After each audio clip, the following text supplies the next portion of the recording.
Nós vamos passar um pouco do perfil do nosso entrevistado de hoje, Antônio Guedes Rangel Júnior, reitor eleito da UEPB. Natural de Juazeirinho, na Paraíba, formou-se em psicologia pela antiga URNE no ano de 1987. Em 1988, começou a lecionar na Universidade Estadual da Paraíba. É mestre em educação pela Universidade Federal do Ceará e doutor em educação. Casado com Camila Rangel e pai de 3 filhos, há mais de 20 anos atua na Universidade Estadual da Paraíba. Já foi vice-reitor, chefe de gabinete da reitoria, pró-reitor de graduação e atualmente é pró-reitor de planejamento da instituição. É também cantor e compositor. Boa tarde, seja bem-vindo. Boa tarde, um prazer. Que currículo, a gente fica até um pouco sem fôlego, né? Tanta coisa para falar. Bom, a gente vai começar falando um pouquinho sobre a vida acadêmica. Como foi que o senhor se tornou professor lá na instituição, na UEPB? A vida, de modo geral, ela às vezes vai nos oferecendo oportunidades, oferecendo alternativas e a gente vai fazendo escolhas, né? Eu, originalmente, pensava ser psicólogo e me dedicar à psicologia, mas também pensava em ser sociólogo, pensava em ser professor de português. E ainda como estudante comecei a dar aulas particulares de violão, aulas de língua portuguesa e descobri essa possibilidade de ser professor. Gostei do ofício, fui me afeiçoando efetivamente aquilo e sentindo que aquilo era a minha praia.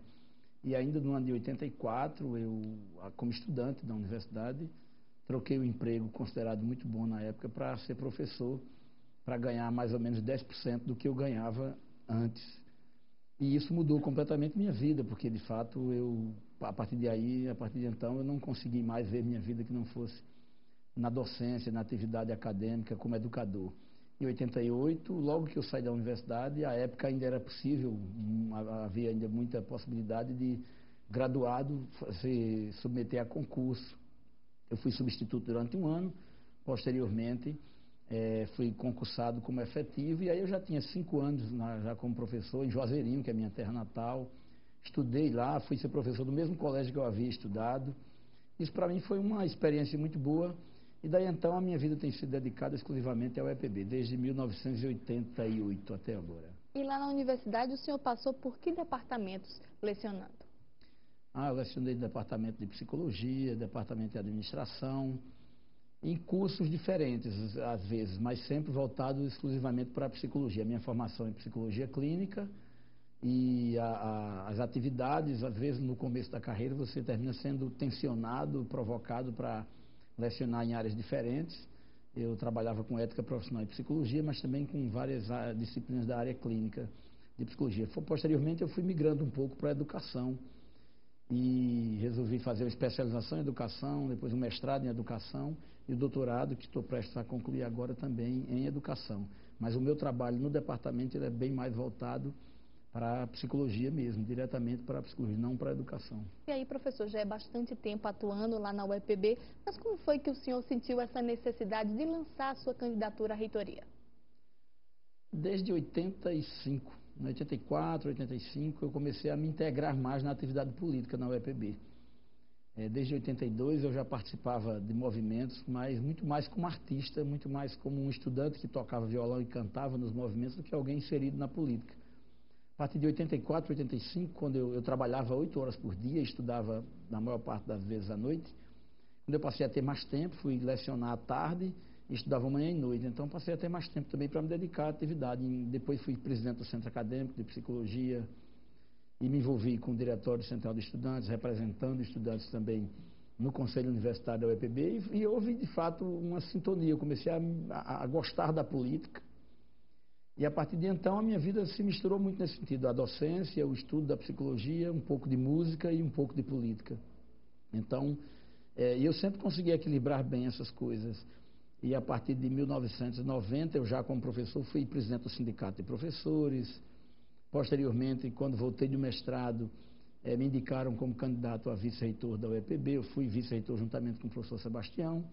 Depois me afastei um tempo, um pouco também da política. E quando voltei já na atividade novamente, na candidatura da professora Marlene em 2004. E a partir de então, a minha dedicação foi muito voltada para isso. Eu acho que por conta dessa história, desse resultado, desse comprometimento político na instituição, o meu nome foi indicado juntamente com o professor Etan, que tem também uma história não tanto envolvido com a política institucional, mas muito mais também com a gestão e com a pesquisa. Então nós fomos indicados para compor a chapa que foi vitoriosa no pleito do dia 16 último. Exatamente. Inclusive o senhor obteve mais da metade dos votos dos que compareceram às urnas lá no último dia 16. O senhor esperava esse resultado? E, francamente, nós tínhamos indicadores todo o tempo que apontavam para isso, para uma vitória nossa.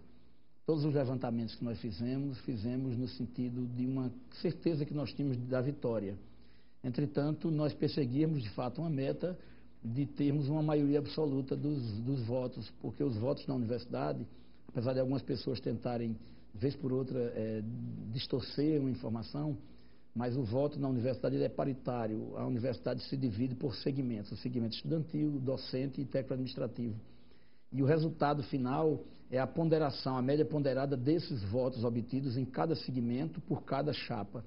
E a nossa votação foi, de fato, muito expressiva e ficou no final em 50,57%, porque os votos brancos também foram contados como parte dos votos válidos. Mas nós tivemos, apenas em 2 centros, nós não tivemos a maioria de todos os votos. Em todos os outros nós obtivemos uma maioria muito expressiva, em quase todos eles a maioria absoluta. No meio dos professores, entre o corpo docente, nós tivemos mais de 57% dos votos, e no corpo técnico-administrativo tivemos também mais de 51,9%, quase 52%.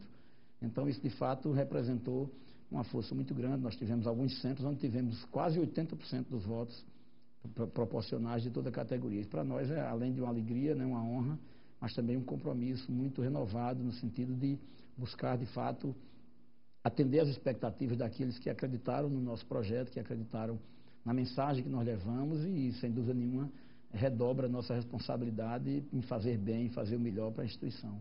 Muito bem, professor Rangel Júnior. Essa conversa continua no próximo bloco. A gente vai para o intervalo e já a gente está de volta. E nós voltamos a conversar com o professor Rangel Júnior, pró-reitor de planejamento da UEPB. Professor, o senhor venceu a consulta prévia, agora segue aí a lista tríplice para o governador Ricardo Coutinho nomear o futuro reitor da UEPB. O senhor acredita nessa nomeação?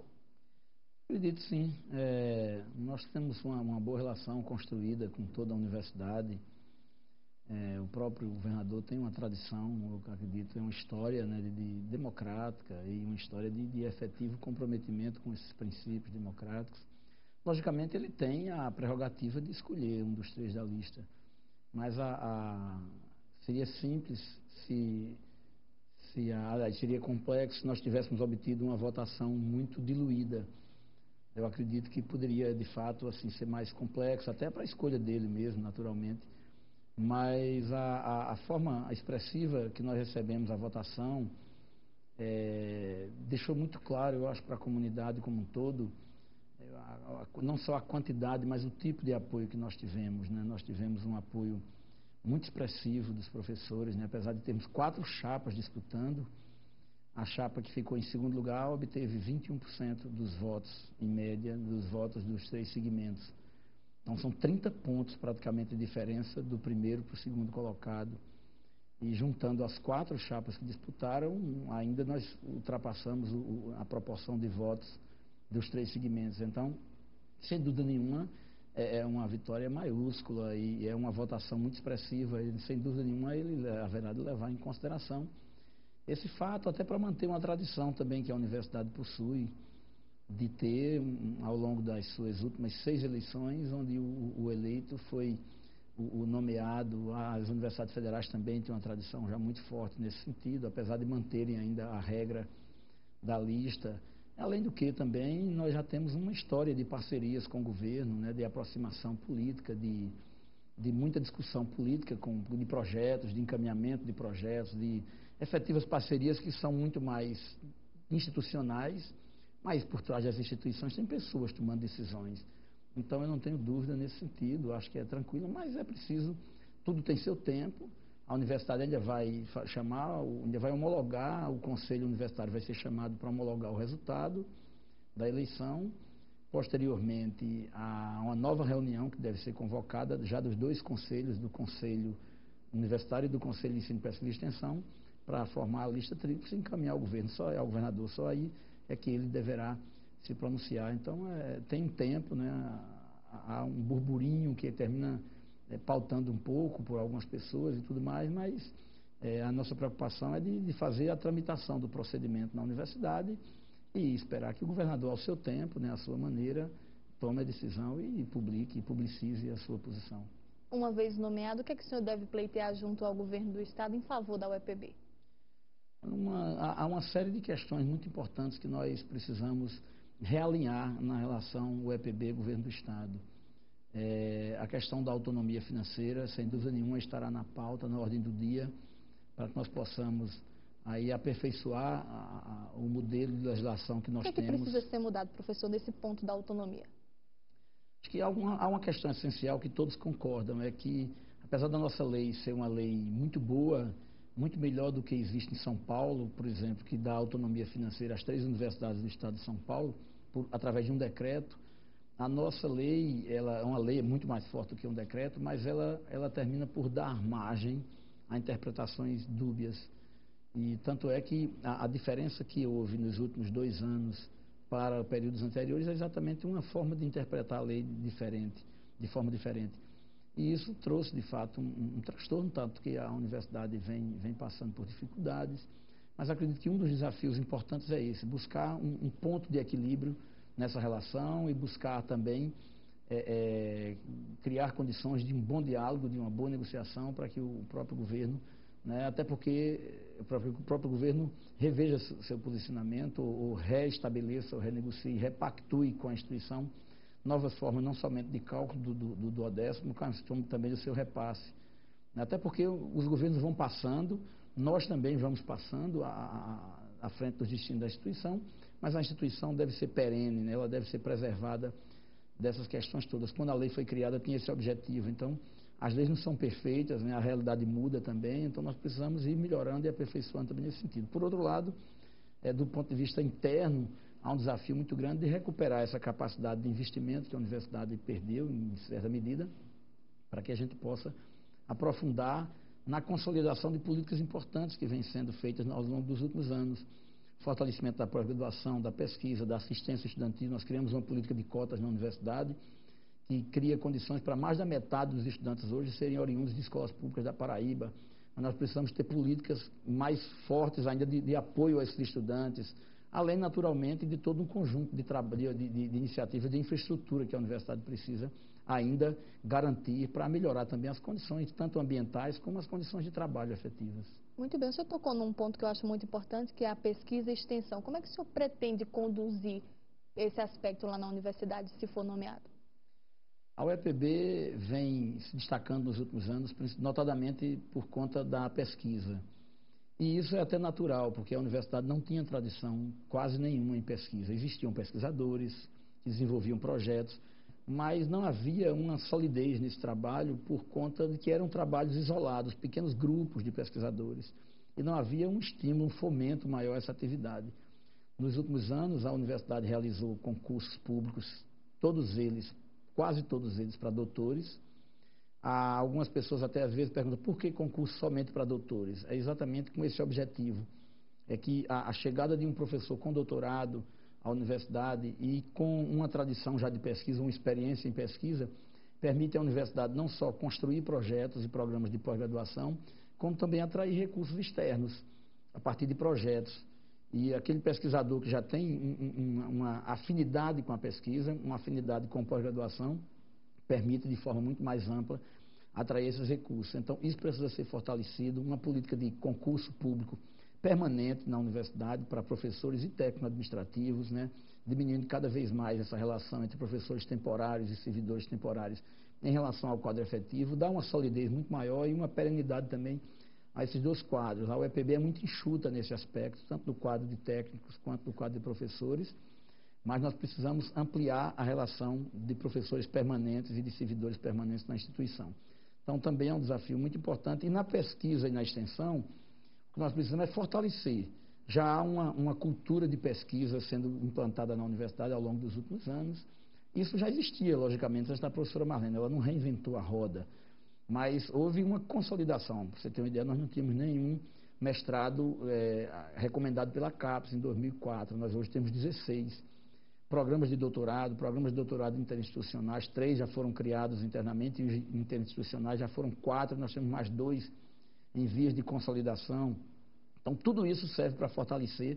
No momento em que se fortalece a pesquisa e a pós-graduação, faz uma ponte direta com a graduação também, com a qualificação de professores, com todo esse trabalho. E na extensão, a UEPB hoje é, assim, notadamente a universidade que mais faz extensão na Paraíba, porque há um investimento, há um fomento também com investimento direto em programas e projetos. Então, é nesse sentido que a gente vai também ter um desafio muito forte, sem dúvida também melhorar a licenciatura, melhorar a pesquisa a partir também da graduação e dos bacharelados. E vamos atacar a licenciatura sim, principalmente com um grande projeto de apoio, de iniciação à docência e garantindo também um viés importante para a questão do combate ao analfabetismo no Estado. Muito bem, professor, vamos chegando ao fim de mais um bloco. Nós vamos agora fazer mais uma pausa para o intervalo, mas daqui a pouquinho a gente volta. E nós já estamos no último bloco do programa de hoje, que está recebendo o professor Rangel Júnior, pró-reitor de planejamento da UEPB. A nossa conversa agora dá uma reviravolta. Estávamos falando sobre o UEPB, propostas para a universidade, enfim, mas a gente vai falar um pouquinho de Rangel Júnior como cantor e compositor, como a gente falou no começo do programa. Como foi que o senhor descobriu, como foi que surgiu essa veia artística, Rangel Júnior? Faz tempo. Faz tempo. Eu já estou prestes a completar os meus primeiros 50 anos de vida. E desde garoto, muito garoto, eu sempre fui muito ligado à arte, de modo geral, à música. Mesmo vivendo em situação materialmente difícil, né, em Juazeirinho, de uma família muito pobre. Mas eu costumava ser muito ligado em música. E fabricava instrumentos. Eu ainda garoto, com 9 anos de idade, 10 anos de idade, eu chegava a fabricar, produzir instrumentos, a participar de pequenos grupos musicais no colégio. Tem influência de alguém da família? O meu pai tocava violão, tocava cavaquinho, tinha sido até algum tempo profissional de música também, mas ele era sapateiro. E depois que ele morreu, eu tinha 14 anos, minha mãe era merendeira do colégio. E eu comecei a aprender violão. Ele nunca me ensinou. Meu pai morreu, eu tinha 14 anos, mas aí, a partir daí eu comecei a aprender violão. E desde então fui me dedicando e desenvolvi uma habilidade. E antes disso eu tinha uma atividade esquisita, né? Eu era leiteiro e viajava 6 quilômetros por dia para buscar, 3 para ir e 3 para voltar, para ir buscar leite num sítio próximo a Juazeirinho, no sítio Boa Ventura, com a carroça, carregando a carrocinha. Eu tinha 11, 12 anos de idade por aí. E aquela solidão do mato, né, no meio da estrada, sozinho, um garoto, o que seria inadmissível hoje de forma alguma. E eu ocupava a mente, de alguma forma, ocupava o juízo cantando muito. Eu cantava muito, gostava de fazer isso. Trabalhava cantando? E eu viajava com a baladeira atirando em passarinho, não é? Ou então cantando. E eu gostava de pegar músicas da moda, essas músicas internacionais, em sua boa parte, e ficava fazendo, inventando letras para elas, versões em português. Eu fazia muito isso. E no colégio, sempre que tinha festa, sempre que tinha alguma coisa em homenagem a professores, eu fazia versões de músicas para homenagear professores, versos para divulgar um jornalzinho do colégio, isso é de garoto.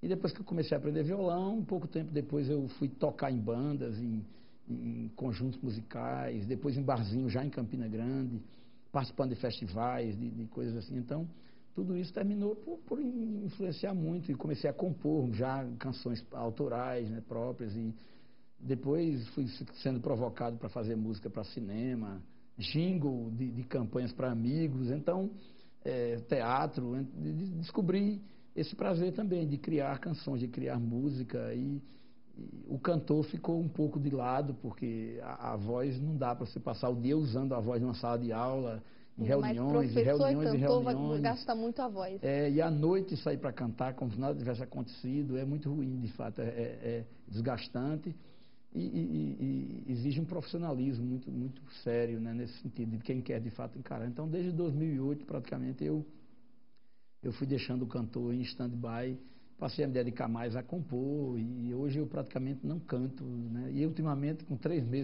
meses de campanha para a reitoria, eu não estou cantando nem em casa, a voz está muito ruim, com dificuldades nesse sentido. Mas as canções que o senhor compõe, elas trazem muito dessa infância do menino lá em Juazeirinho, que trabalhava e cantava, do que é que elas falam? Sem dúvida nenhuma. Eu vim morar em Campina Grande em 80, já com 18 anos completos. Fui estudar no Gigantão da Prata. E aí, aquele lado da formação inicial, da formação de valores, né, da formação, de certa maneira, de uma formação estética nesse sentido, você já tem pronto, né? E foi Juazeirinho que me deu esse berço, né, que me permitiu tudo isso, essa relação. Meu avô era cordelista, Zé de Fontes, era poeta de cordel, caricaturista. Às vezes eu me arrisco também no desenho. Eu herdei um pouco esse lado, mas é um exercício também que eu fiz desde a infância. Uma biblioteca do municipal que existia em Juazeirinho, que me permitiu tomar contato com a literatura, com muitos poetas, com muitos escritores. Uma professora que eu tive na infância, que me lembra muito a professora Maria José Guerra, que é professora da UEPB hoje, que me estimulou muito a leitura nas aulas de língua portuguesa. Então, tudo isso terminou por moldar um pouco um perfil. Então, quando eu componho uma música, eu não tem como eu fugir daquilo. Então, minhas músicas quase todas falam de alguma coisa urbana, de sentimento, são crônicas, às vezes, das relações, mas tem um pezinho no mato, né? Tem um pezinho ali na cidade interiorana. Eu nunca morei no sítio, propriamente dito, mas eu morava, durante muito tempo, eu morei nas últimas ruas de uma cidade que, quando você olhava para trás, só via mato. Ou se você olhasse para frente, via um posto de saúde, mas adiante era tudo mato. Meu pai montava roçados e os amigos cediam um determinado terreno no sítio para plantar, e ele plantava, a gente ajudava a cuidar. A minha infância foi muito rica nesse aspecto, muito pobre materialmente, mas muito rica também nesse outro aspecto. Então, acho que tudo isso influenciou muito. E quando eu componho, até mesmo quando componho outro estilo de música, como sambas ou em vários estilos diferentes, eu me vejo um pouco trazendo aquilo que eu aprendi lá na minha infância e adolescência. Agora, essa situação toda da candidatura à reitoria, ou até mesmo a vida de professor, isso já rendeu aí alguma canção, alguma música? Já eu nunca misturei muito a política com a música, nesse sentido de trazer para a música conteúdos políticos. Mas, vez por outra, sai alguma coisa. Eu cheguei a compor uma música que chama-se Madeira de Lei, que é uma resposta a uma provocação política. Por exemplo, alguém queria me contratar para fazer um tipo de trabalho artístico para um determinado grupo político que eu não concordava, por conta de uma formação política ideológica muito sólida que eu tenho. E ele dizia, mas a sua música não é para vender, não? E eu disse, não, a música é para vender, mas o artista não é para ser vendido. Então eu fiz uma música que diz, eu não estou à venda, não tenho código de barra em minha cara. Eu posso ser um beradeiro, um pau de arara, mas tenho a coragem de lutar. Nascido cangaceiro, sou filho de guerreiro nordestino, sou madeira de lei, sei meu destino, cupim para me roer tem que penar. Então você tem um conteúdo político, mas num shot, numa música bem nordestina. E compus também um cordel, que depois virou uma música, que eu tive a felicidade também de ter Oliveira de Panelas cantando comigo numa gravação, chama Martelo de Operário, que é uma música muito politizada, mas em sua maioria não. Algumas coisas do aprendizado, diálogos de amigos. Eu tenho uma parceria com Edmundo Gaudêncio, que foi meu professor, é meu colega de departamento, psiquiatra, né, doutor em sociologia, professor de psicologia e de psiquiatria, mas um grande poeta. Então eu tenho uma música em parceria com ele, como tenho parcerias com outros também, com Efigênio Moura, parceria com o Lifan, que é um cearense que fez arranjo dos meus discos, e tive a felicidade de já ter músicas gravadas também por um monte de gente bacana, Capilé, Tom Oliveira, Flávio Baião, Luizinho Calixto, Santana, Sandra Belê, e outros que dizem que querem gravar músicas minhas. Eu fico doido que gravem, porque eu não preciso mais cantar. Tendo alguém que cante minhas músicas, eu fico tranquilo, não preciso cantar de forma alguma. Muito bem, professor Rangel. Hoje minha conversa foi com o professor e pró-reitor de planejamento da UEPB, Rangel Júnior. Foi um prazer. Muito obrigada por ter aceito o nosso convite. Prazer também. Obrigado e boa tarde para você e para os seus ouvintes e telespectadores.